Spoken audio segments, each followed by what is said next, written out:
Hey all, so this is a follow-up in a way to my last video. Something I like to do with my friends is I make my list of my top 10 favorite movies of the year.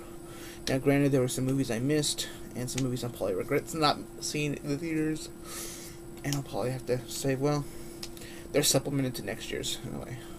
They're like, why didn't I see that kind of thing? It's like, oh well. So this is my list of my top 10 favorite films of the year. Feel free to post comments or your favorite movies of the year. Most of my movies tend to be big name blockbusters, but you know, that's just because those are the movies I tend to see. Everyone does the artsy films nowadays, it seems like, so screw that. Number 10, Observe and Report. Seth Rogen, very dark comedy, definitely not funny, lighthearted funny, but very, very funny movie. Very messed up. Just some outrageous moments in it, especially towards the end. Number 9, Taken, Liam Neeson. Great film, great revenge kind of film. Liam Neeson's a total badass in this film.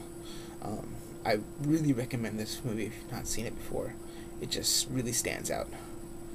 Number 8, Sherlock Holmes. I was expecting just a straight action movie, and if it was that, it wouldn't be on my list. What made this movie good is it was truly a Sherlock Holmes movie. He did deductions, he did, you know, he licensed everything, he figured everything out beforehand. And it's like, wow. And Robert Downey and Jude Law are already great actors anyway, so I'm like, wow, that was fantastic. Number 7, Paranormal Activity. I made it clear that it was in my top 10 horror films, right around the same spot, number 7 or so. I've already bought the Blu-ray of it. I've watched the alternate ending. I've listened to people talk about how they hate this or they hate that, and you know, it's hit and miss with most people. For the most part, people who believe in ghosts can watch this movie and go, "Wow, that was creepy," because there was enough of it that's true to how ghost haunting might actually happen. I've watched enough Ghost Hunters and everything else to know what to look for in certain signs. So it was pretty good. A really creepy movie. Number 6, Up. You know, there are a lot of good animated movies this year, apparently. Cloudy with a Chance of Meatballs and so forth. And Monsters and Aliens. Monsters vs. Aliens. But Up really stood up for me for 2 reasons. 1, it had a very strong dramatic feel to it. And 2, Doug. I love that dog. It reminds me of my dogs. I miss my dogs so very, very much. My mom took them when she moved, and that dog is just too adorable. I want a Doug of my own.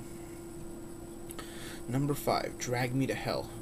Now, the only reason this movie didn't make my top 10 horror films is because, well, I kind of encompassed everything with Sam Raimi with Evil Dead. Because, I mean, this movie is similar to the Evil Dead series, and in fact, there's a lot of comedy, there's a lot of horror, there's a lot of suspense. The man knows how to do tension. He knows how to do tension better than any horror director out there. And given a budget, he was able to do a lot of things with this movie. It wasn't even that big of a budget. It was like 30-40 million. Which, I mean, for him is a huge budget for horror films. Because he used to do horror films for a couple thousand. So, you know, great film. Number 4, Avatar. This movie on its own is decent. Very strong, great visuals. But seeing it in 3D is a freaking roller coaster. The visuals in this movie are phenomenal. James Cameron, I'm so thankful he won't be remembered as only the Titanic director. I mean, the man did Terminator, the entire series pretty much. He wrote it and created it. He didn't direct Terminator 3 or 4. He did the first 2. He directed. Aliens, The Abyss. I mean, the man knows how to make a great sci-fi movie. And the fact that he's going to be remembered for Titanic, this drama that is predictable. You know the boat's going to sink. It hurts my head. I mean, James Cameron's brilliant, and that's it. He's the Titanic director. Screw Titanic. That movie wasn't that good. I'm glad I saw it, but I never want to see it again. Number 3, Watchmen. For the comic book world, Watchmen was hit and miss. There are a lot of people who go, oh, the comic was better. Of course the comic was better. You can't improve on the original source material usually. The original source material is typically the best version. But the movie was so true to it. The movie was fantastically made. The style, the visual effects, everything about that movie was so well crafted. Zack Snyder deserves a huge pat in the back, not just being, told how messed up you screwed this up, you screwed that up. You know what? The guy did pretty damn good with what he was given to work with. I mean, I can't imagine anyone doing a better job. Number 2, District 9. Peter Jackson is brilliant in all means. I can't wait to see The Lovely Bones. Lord of the Rings was fantastic. Can't wait to see The Hobbit. He didn't direct this one. Neil Blomkamp did.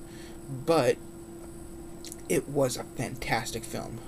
And what gets me is I've been comparing this for a long time. Every person looks at like Avatar and stuff like, oh, it cost $300-400 million to make. Okay. Why District 9 only cost $30 million? The visual effects are just as good on District 9 as they are with anything else. So I mean, how are some of these visual effect movies that cost an arm and a leg? I mean, again, what was the movie I saw that was? It was a movie that was like good sci-fi visual effects, and they said it cost like $100-something million. I'm like, then how come District 9 only cost $30 million? It doesn't make sense to me. I don't understand why it should cost that much less. I think people are charging too much for visual effects nowadays. Well, District 9 does a great job, great story. And a true testament to a great sci-fi film, because sci-fi is and always has been about telling fables or stories that serve a point in modern time, but done with different creations that you don't place it with act. Like, you don't think about it but when you're watching the movie, but when you go back you go, oh my god, that's similar to, like, with District 9, it's like, that's similar to like the segregation of the white and black people. Oh, I see.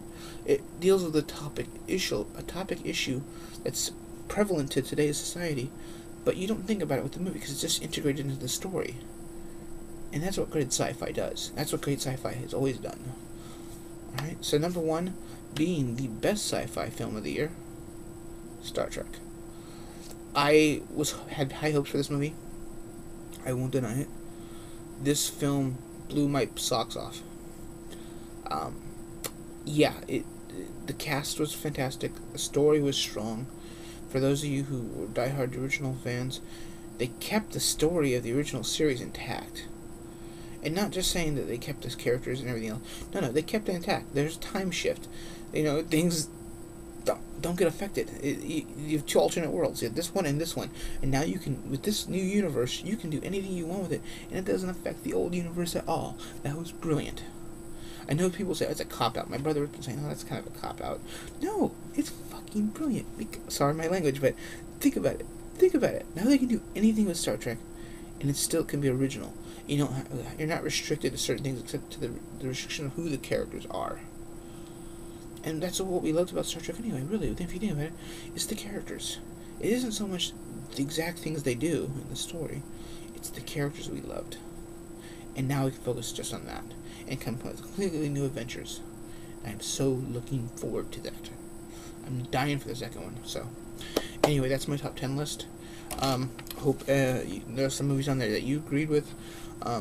Give me a shout out. Let me know what you think. Until then, guys. See you at the movies, keep collecting, such and such.